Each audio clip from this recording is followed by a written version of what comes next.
A tourist massacre in Kashmir is escalating tensions between India and Pakistan. Here's what we know.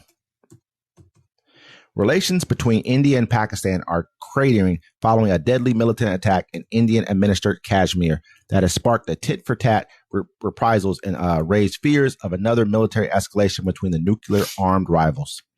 India and Pakistan both control parts of Kashmir, but claim it in full and have fought 3 wars over the mountainous territory.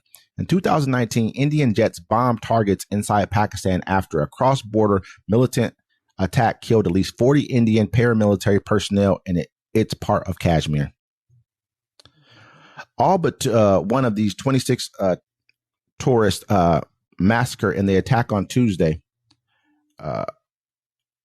were Indian citizens. New Delhi swiftly pointed the finger at Pakistan, downgraded ties, and suspended its participation in crucial water sharing treaty. Pakistan has denied involvement and said that any attempt to stop or divert water belonging to Pakistan would be considered an act of war.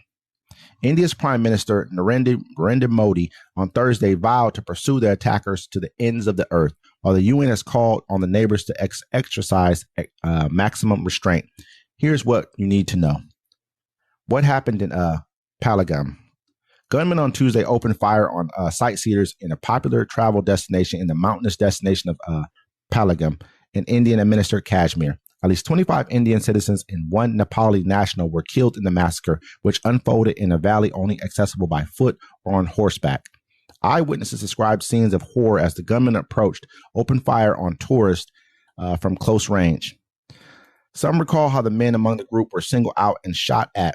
Other survivors speaking to local media said the gunmen accused some of the victims of supporting Prime Minister Modi.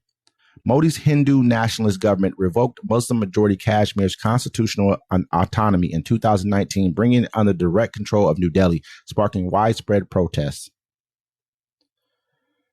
Yeah, and so they said, and there's a witness here. She said they were preparing to leave after having tea and Maggi, a popular prepackaged ready-to-eat noodle snack, when the attack started. She said, describing Pahalgam as a mini Switzerland. So I guess both countries come here. It's like just a peaceful place. They were just being tourists, saying. And so and there's a lot of stuff that's been going on there. I mean, they've been cutting the water off, cutting water off so that, the people, they were having droughts. And like in Bangladesh, Bangladesh used to be called East Pakistan. And Bangladesh, Pakistan's on one side, I think, is on the west side of India, and Bangladesh is on the east side. That's why it used to be called East Pakistan. It became its own nation. Well, there's waterways that are, that India controls from both nations.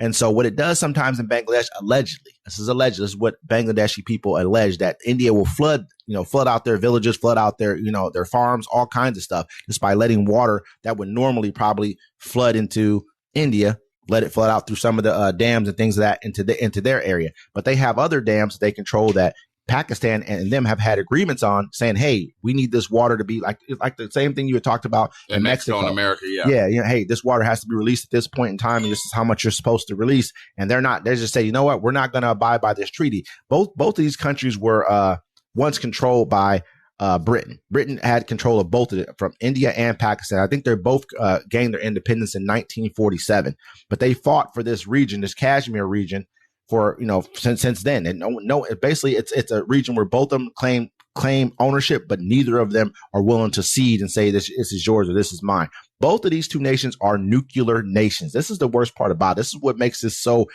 serious. And with India becoming such a strong economy and the number one most populous nation on earth, it has over 1.45 billion people, more people than China. It's a huge nation, and it's starting to rise.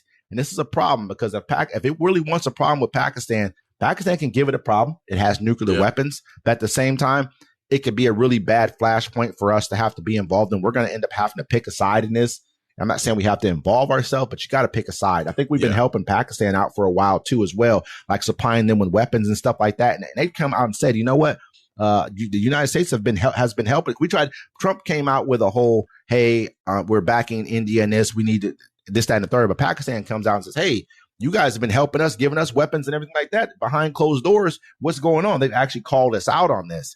So and they say a statement issued in the name of the Resistance Front which is believed to be an offshoot of a Pakistani-based Lashkar-e-Taiba, claimed responsibility for the attacks. And we're going to try to keep you updated on what's going on over here. Like we felt like this has been big news. You know, it's still world news, and it needs to be spoke on because Absolutely. It's just a whole nother conflict in the world that's been going on that's finally hit its boiling point.